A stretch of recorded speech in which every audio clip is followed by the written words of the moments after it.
আকাশবাণী কলকাতা স্থানীয় সংবাদ পড়ছি নমামি বসু রুদ্র। প্রথমে বিশেষ খবর। রাজ্যে এসআইআর প্রক্রিয়া কোনোভাবে ব্যাহত করা যাবে না বলে সুপ্রিম কোর্ট আজ স্পষ্ট জানিয়েছে। এসআইআর প্রক্রিয়ার বিরোধিতা করে নির্বাচন কমিশন এবং রাজ্যের মুখ্য নির্বাচনী আধিকারিকের বিরুদ্ধে মুখ্যমন্ত্রী মমতা ব্যানার্জির দায়ের করা মামলায় প্রধান বিচারপতি সূর্যকান্ত, বিচারপতি জয়মাল্য বাগচি এবং বিচারপতি বিপুল এম পাঞ্চলির বেঞ্চ জানিয়েছে, পদ্ধতিগত বিষয়ে যে কোনো নির্দেশের প্রয়োজন হলে আদালত তার ব্যবস্থা করবে। এসআইআর প্রক্রিয়ায় চলতি শুনানি পর্বে নথি যাচাই বা স্ক্রুটিনির সময়সীমা আরও 1 সপ্তাহ বাড়ানোর নির্দেশ দিয়েছে সুপ্রিম কোর্ট। আসন্ন বিধানসভা নির্বাচনে স্বচ্ছতা ও নিরাপত্তা ব্যবস্থা জোরদার করতে নির্বাচন কমিশন গণনা প্রক্রিয়া শুধুমাত্র জেলা শাসকের দপ্তরগুলিতে সীমাবদ্ধ রাখার সিদ্ধান্ত নিয়েছে। প্রধানমন্ত্রী নরেন্দ্র মোদী বলেছেন, শিক্ষা শুধুমাত্র ব্যক্তির বিকাশের জন্য নয়, সামাজিক জীবনের অগ্রগতির জন্যও সমানভাবে প্রয়োজনীয়। বাংলার রঞ্জি ট্রফি ক্রিকেট প্রতিযোগিতার সেমিফাইনালে ওঠা নিশ্চিত করেছে। আসছে বিস্তারিত খবরে। রাজ্যে এসআইআর প্রক্রিয়া কোনোভাবে ব্যাহত করা যাবে না বলে সুপ্রিম কোর্ট আজ স্পষ্ট জানিয়েছে। এসআইআর প্রক্রিয়ার বিরোধিতা করে নির্বাচন কমিশন এবং রাজ্যের মুখ্য নির্বাচনী আধিকারিকের বিরুদ্ধে মুখ্যমন্ত্রী মমতা ব্যানার্জির দায়ের করা মামলায় প্রধান বিচারপতি সূর্যকান্ত, বিচারপতি জয়মাল্য বাগচি এবং বিচারপতি বিপুল এম পাঞ্চলির বেঞ্চ জানিয়েছে, পদ্ধতিগত বিষয়ে যে কোনো নির্দেশের প্রয়োজন হলে আদালত তার ব্যবস্থা করবে। কিন্তু এসআইআর প্রক্রিয়া কোনো রকম প্রতিবন্ধকতা বরদাস্ত করা হবে না। রাজ্যের শাসক দলের কাছে সুপ্রিম কোর্টের আজকের এই নির্দেশ বড় ধাক্কা বলে রাজনৈতিক মহল মনে করছে। এদিকে এসআইআর প্রক্রিয়ায় চলতি শুনানি পর্বে নথি যাচাই বা স্ক্রুটিনির সময়সীমা আরও 1 সপ্তাহ বাড়ানোর নির্দেশ দিয়েছে সুপ্রিম কোর্ট। আগামীকাল বিকেল 5টার মধ্যে রাজ্যকে 8,505 জন গ্রুপ বি আধিকারিকের নাম ইআরওদের কাছে পাঠিয়ে দিতে হবে। সেই তালিকা থেকে নির্বাচন কমিশন যাদের কাজে লাগানো প্রয়োজন তাদের মাইক্রো অবজারভার হিসেবে নিয়োগ করতে পারবে।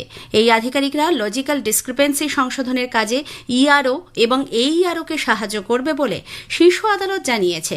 গত 19শে জানুয়ারি এসআইআর এর জন্য যেসব নথি গ্রহণযোগ্য বলে আদালত উল্লেখ করেছিল তা শুনানির সময় গ্রহণ করতে হবে।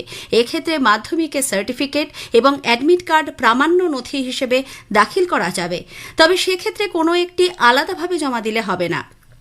সার্টিফিকেট ও অ্যাডমিট কার্ড একসঙ্গে জমা দিলে তবেই তা গ্রহণযোগ্য বলে বিবেচিত হবে। একই সঙ্গে আধার এবং অন্যান্য নথিও গ্রহণ করা যাবে বলে শীর্ষ আদালত আজ আবারও জানিয়েছে। পাশাপাশি ইআরও যাতে সম্পূর্ণ নিরপেক্ষভাবে কাজ করে সেদিকে নজর রাখতে বলা হয়েছে। নির্বাচন কমিশনের অভিযোগ, এসআইআর প্রক্রিয়া চলাকালীন কোনো অপরাধমূলক ঘটনা ঘটলে তার এফআইআর করার আর্জি জানানো হলেও তা কার্যকর হচ্ছে না। এর প্রেক্ষিতে রাজ্য পুলিশের মহানির্দেশকের ব্যক্তিগত হলফনামা তলব করেছে সর্বোচ্চ আদালত। এদিকে সুপ্রিম কোর্টের আজকের রায়ের পর চূড়ান্ত ভোটার তালিকা প্রকাশের সময়সীমা আরও পিছোতে পারে বলে রাজ্যের মুখ্য নির্বাচনী আধিকারিক মনোজ কুমার আগরওয়াল জানিয়েছেন। তিনি জানান, সুপ্রিম কোর্টের নির্দেশ মতো এসআইআর এর তথ্য যাচাইয়ের কাজ আরও 7 দিন বাড়ানো হলে 21শে ফেব্রুয়ারির আগে চূড়ান্ত ভোটার তালিকা প্রকাশ করা সম্ভব হচ্ছে না। অন্যদিকে জমা পড়া নথির তথ্য যাচাইয়ের পাশাপাশি শুনানি প্রক্রিয়া চালিয়ে যাওয়া হবে বলে রাজ্যের মুখ্য নির্বাচনী আধিকারিকের দপ্তর সূত্রে জানা গেছে। উল্লেখ্য, বিশেষ নিবিড় সংশোধনী প্রক্রিয়ায় এখনও পর্যন্ত 1,39,00,000 ভোটারের শুনানি সম্পন্ন হয়েছে। নথি আপলোডের সংখ্যা দাঁড়িয়েছে 1,06,00,000।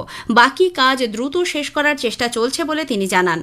সুপ্রিম কোর্টে রাজ্য সরকারের জমা দেওয়ার তালিকা অনুযায়ী 8,505 জন গ্রুপ বি আধিকারিককে মাইক্রো অবজারভার হিসেবে নিয়োগ করে চূড়ান্ত ভোটার তালিকা যাচাইয়ের কাজে নিযুক্ত করা হবে। সমগ্র প্রক্রিয়া শেষ করে 28শে ফেব্রুয়ারির মধ্যে চূড়ান্ত তালিকা প্রকাশ করা কমিশনের লক্ষ্য বলে জানা গেছে। আজকের রায়ের প্রসঙ্গে রাজ্য বিজেপির মুখপাত্র দেবজিৎ সরকার বলেছেন, এই মামলার পিছনে ইতিমধ্যেই 20 কোটি টাকার বেশি খরচা করেছে সরকার। তারপরেও যেভাবে এসআইআর বন্ধ হবে না বলে যে নির্দেশ শীর্ষ আদালত দিয়েছে তা তৃণমূল কংগ্রেসের কাছে এক বড় ধাক্কা।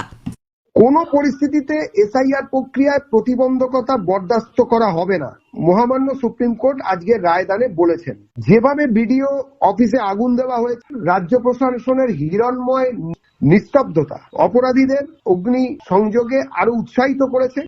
দিল্লিতে দামি হোটেলে থেকে যাতায়াত খরচ সহ এখনো পর্যন্ত মামলার খরচ হিসেবে প্রায় 20 কোটি টাকা খরচা দেখানো হয়েছে।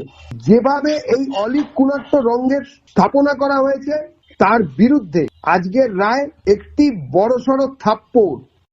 আসন্ন বিধানসভা নির্বাচনে স্বচ্ছতা ও নিরাপত্তা ব্যবস্থা জোরদার করতে নির্বাচন কমিশন গণনা প্রক্রিয়া শুধুমাত্র জেলা শাসকের দপ্তরগুলিতে সীমাবদ্ধ রাখার সিদ্ধান্ত নিয়েছে। সংশ্লিষ্ট জেলা শাসকের কার্যালয়ে পর্যাপ্ত জায়গা না থাকলে বিকল্প হিসেবে এসডিও দপ্তরে গণনার ব্যবস্থা করা হবে। প্রাথমিকভাবে রাজ্যের মুখ্য নির্বাচনী আধিকারিকের দপ্তর থেকে ১৫০টি গণনা কেন্দ্রের তালিকা নির্বাচন কমিশনের কাছে পাঠানো হয়েছিল, তবে সেই প্রস্তাব খারিজ করে কমিশন নতুন কেন্দ্র নির্ধারণ করেছে। আপাতত ১১৪টি গণনা কেন্দ্র চূড়ান্ত করা হয়েছে বলে নির্বাচন কমিশন সূত্রে জানা গেছে। এদিকে আসন্ন বিধানসভা নির্বাচনকে সামনে রেখে ভোট সংক্রান্ত দায়িত্বে থাকা পুলিশ কর্মীদের বদলি প্রক্রিয়া দ্রুত শেষ করার নির্দেশ দিল রাজ্যের মুখ্য নির্বাচনী আধিকারিকের দপ্তর। স্বরাষ্ট্র দপ্তরকে আগামী ১৫ই ফেব্রুয়ারির মধ্যে এই প্রক্রিয়া সম্পূর্ণ করে তার রিপোর্ট পাঠাতে বলা হয়েছে।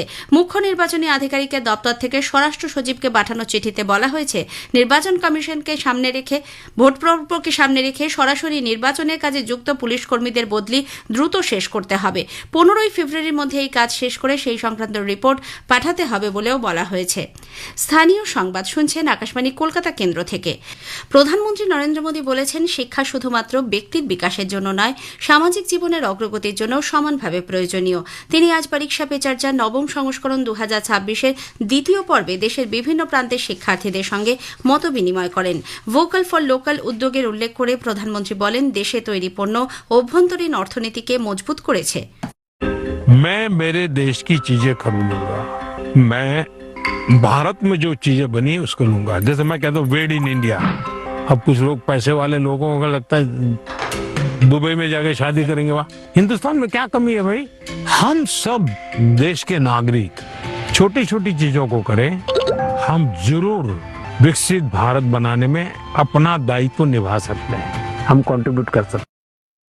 এ রাজ্যের বিভিন্ন স্কুলেও আজ অনুষ্ঠানটি দেখানো হয়। পিএম শ্রী কেন্দ্রীয় বিদ্যালয় নম্বর 1 সল্টলেক স্কুলের ছাত্রী স্বস্তিকা ব্যানার্জি বলেন, প্রধানমন্ত্রী যেভাবে পড়াশোনা ও নিজের ইচ্ছের মধ্যে ভারসাম্য রাখতে বলেছেন তা অত্যন্ত অনুপ্রেরণাদায়ক। প্রধানমন্ত্রী নরেন্দ্র মোদী আজ শখ ও পড়াশোনার ভারসাম্য বজায় রাখার কথা বলেছেন। যেরকম উনি বলেছেন যে যদি কেউ ছবি আঁকতে ভালোবাসে তাহলে সে বিজ্ঞানের জটিল সূত্রগুলো ছবি এঁকে বুঝতে পারার চেষ্টা করতে পারে। তার সাথে তিনি এটাও বলেছেন যে শৃঙ্খলার গুরুত্ব খুব জরুরি, কিন্তু সঠিক শৃঙ্খলা ছাড়া তা বোঝা হয়ে দাঁড়ায়। আমরা আশা করছি যে উনি ভবিষ্যতেও আমাদের এইভাবেই মার্গদর্শন করাবেন। উচ্চ মাধ্যমিকের চতুর্থ তথা চূড়ান্ত সেমিস্টার শুরু হতে চলেছে আগামী 12ই ফেব্রুয়ারি থেকে। চতুর্থ সেমিস্টার ছাড়াও তৃতীয় সেমিস্টারে সাপ্লিমেন্টারি এবং পুরনো পদ্ধতিতে উচ্চ মাধ্যমিক শুরু হবে ওই দিন থেকেই। বিদ্যাসাগর ভবনে আজ এক সাংবাদিক বৈঠকে উচ্চ মাধ্যমিক শিক্ষা সংসদের সভাপতি চিরঞ্জীব ভট্টাচার্য জানান, এবার ১০৪টি পরীক্ষা কেন্দ্রকে স্পর্শকাতর হিসেবে চিহ্নিত করা হয়েছে। ছাত্রছাত্রী এবং অভিভাবকদের উদ্দেশ্যে আমাদের অনুরোধ, অসাধু চক্র ছাত্রছাত্রীদের বিভ্রান্ত করার চেষ্টা করতে, সেই জন্য কোনো গুজবে কান না দিয়ে তারা যেন শান্তভাবে পরীক্ষা দেয়। সুরক্ষা ক্ষেত্রে সমস্ত রকম ব্যবস্থা নেওয়া হয়েছে। কোয়েশ্চেন পেপারের সিকিউরিটি একদম স্টেট অফ দি আর্ট যেরকম সিকিউরিটি ছিল গত বছর, গতবারে আমি বলতে চাইছি সেমিস্টার 3, ঠিক সেরকম ব্যবস্থাই থাকবে। আশা করি কোনো চিন্তার কোনো কারণ। পুরুলিয়ার বাঘমুন্ডি ব্লকে সুইসার মার্চা সংলগ্ন জঙ্গল এলাকায় দাঁতাল হাতির আক্রমণে এক বৃদ্ধের মৃত্যু হয়েছে। ৭৬ বছর বয়সী গুরুচরণ সিং মুরা আজ তার গৃহপালিত গবাদি পশু নিয়ে জঙ্গল এলাকা দিয়ে বাড়ি ফিরছিলেন। সে সময়ই আচমকাই একটি বুনো হাতি তার ওপর হামলা চালায়। কল্যাণীতে 5 দিনের রঞ্জি ট্রফি ক্রিকেটে অন্ধ্রপ্রদেশের বিরুদ্ধে বাংলার প্রথম ইনিংসে এগিয়ে থাকা সুবাদে সেমিফাইনালে ওঠা নিশ্চিত করেছে। আজ চতুর্থ দিনে বাংলার প্রথম ইনিংস ৬২৯ রানে শেষ হয়ে যায়। দিনের শেষে অন্ধ্রপ্রদেশ তাদের দ্বিতীয় ইনিংসে ৩ উইকেটে ৬৪ রান করে। অন্ধ্রপ্রদেশ প্রথম ইনিংসে করেছিল ২৯৫ রান।